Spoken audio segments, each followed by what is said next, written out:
Imagine the most humiliating moment of your life. Now imagine it's happening in front of hundreds of people, and every single one is laughing. This is where our story begins. If you've ever felt like the world was kicking you when you're down, you need to see what happens next.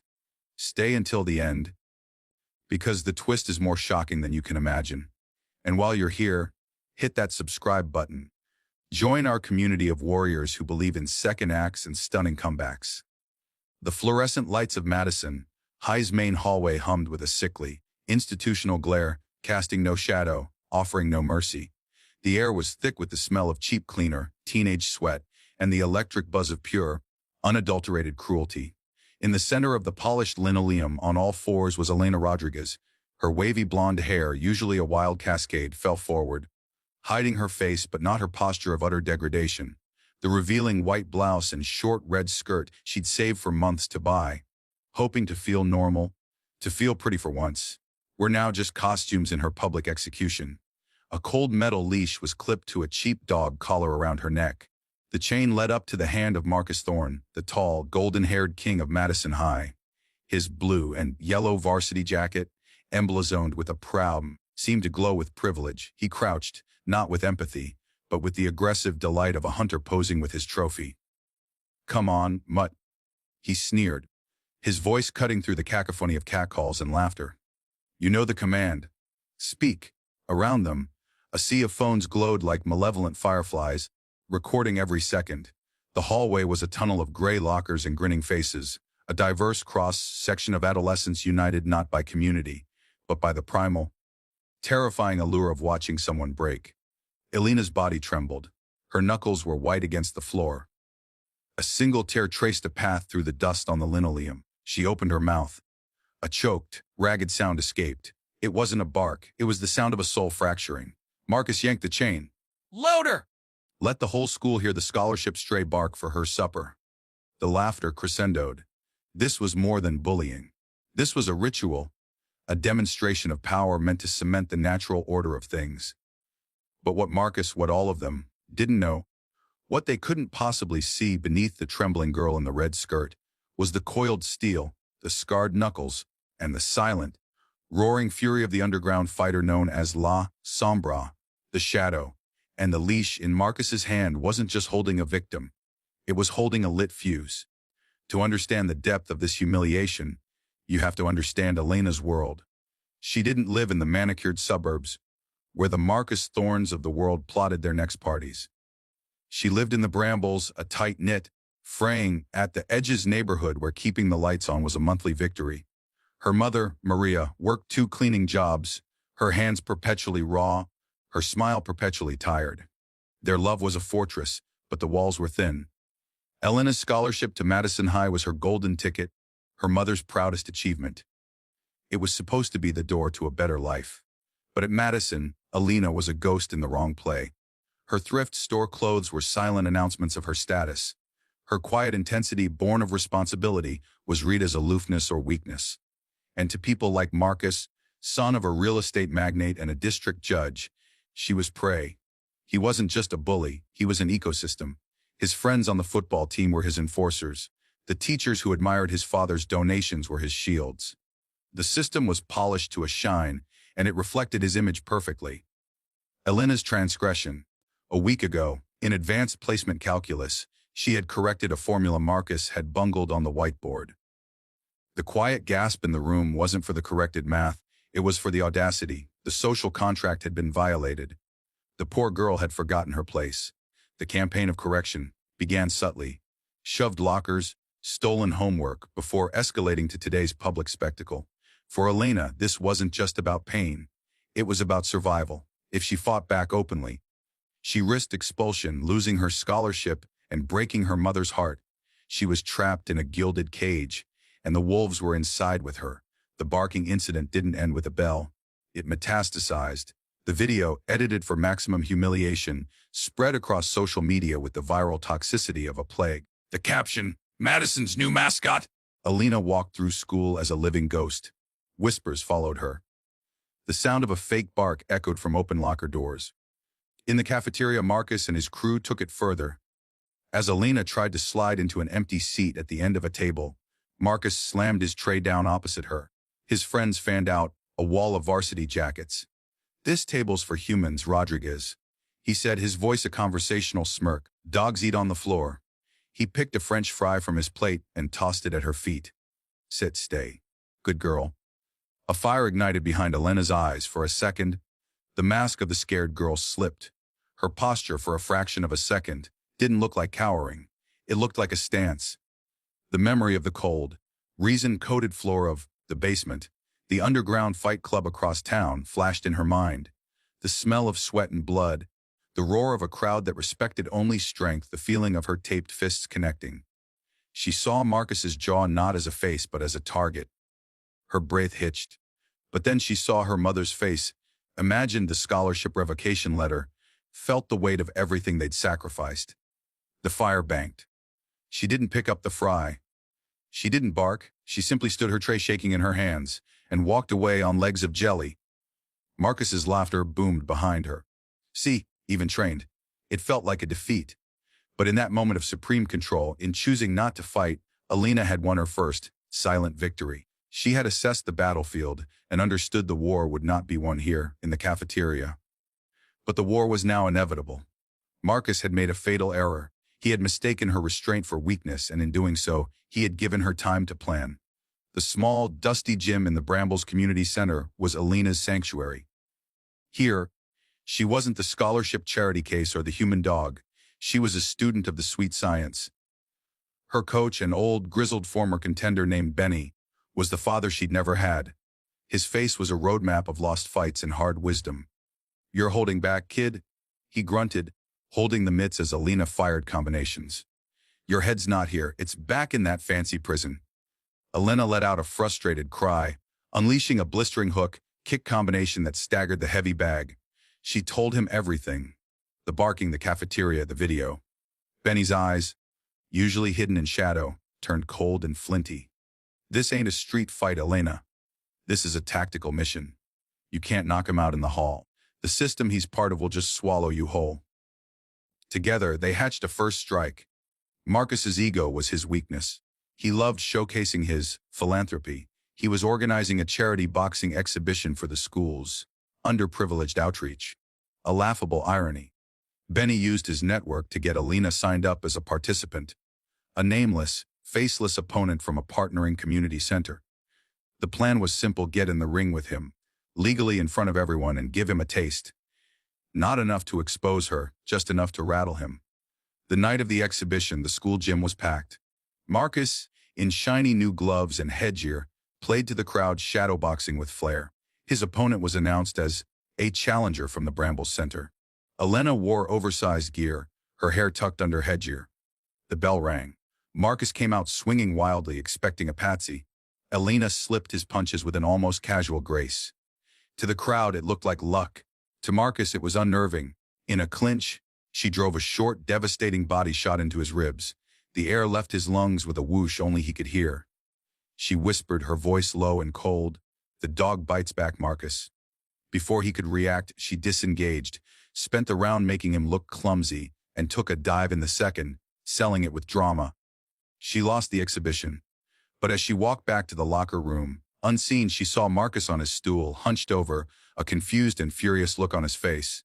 He'd felt her power. The seed of doubt was planted.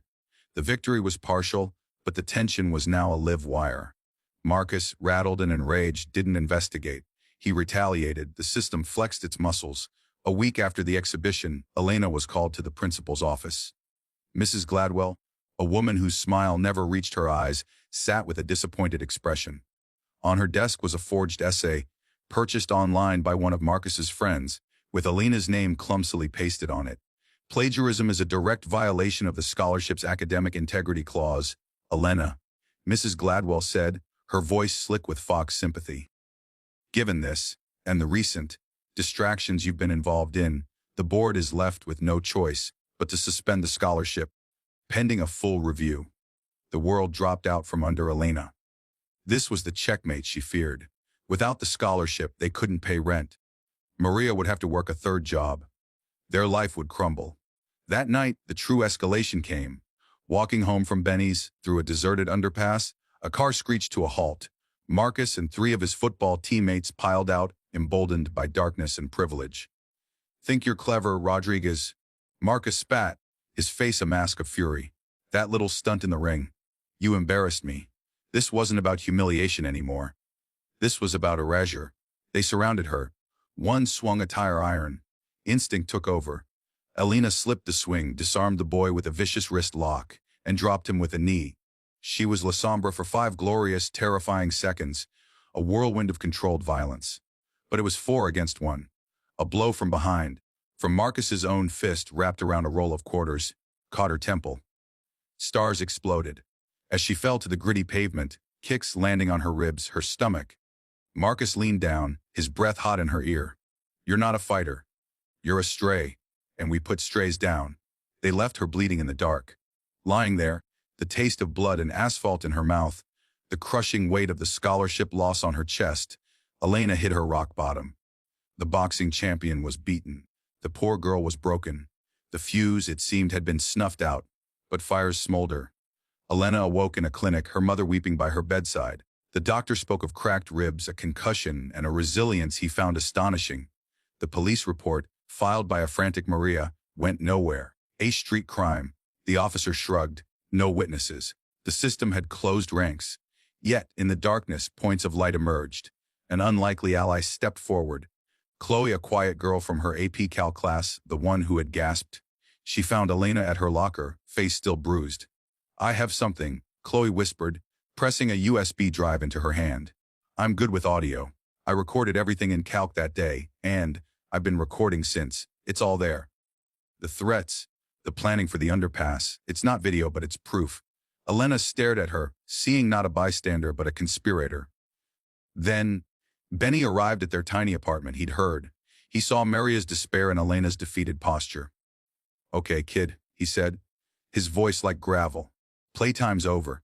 You tried to do it their way. Now we do it ours." He laid out a new plan, not of stealth, but of spectacular, undeniable exposure. The annual Madison High Founders Gala was coming up, a black tie event where the town's elite preened and the school showcased its best. Marcus would be there, receiving a Youth Leadership Award. Benny had a contact, a security guard who owed him a favor. "We'll get you in," Benny said. "Not as a guest, as the entertainment." A fierce, terrible hope rekindled in Elena's chest. This wouldn't be a clandestine strike. This would be a direct assault on the heart of the empire that protected Marcus. The evidence, the truth, and her fists would all have their moment. The fuse was not only relit, it was connected to a detonator. The Founders Gala was a spectacle of crystal and self-congratulation. On a stage draped in the school's blue and yellow, Principal Gladwell beamed. "And now for our Youth Leadership Award, a young man who embodies the Madison spirit, Marcus Thorne." Marcus, in a tailored tuxedo, ascended the stage to polite applause. As he took the microphone, preparing to spew rehearsed humility, the stage lights flickered. A hush fell. From the side entrance, a figure walked into the center of the ballroom. It was Elena. But not the Elena they knew. She wore simple gray sweats, her hair pulled back in a severe ponytail.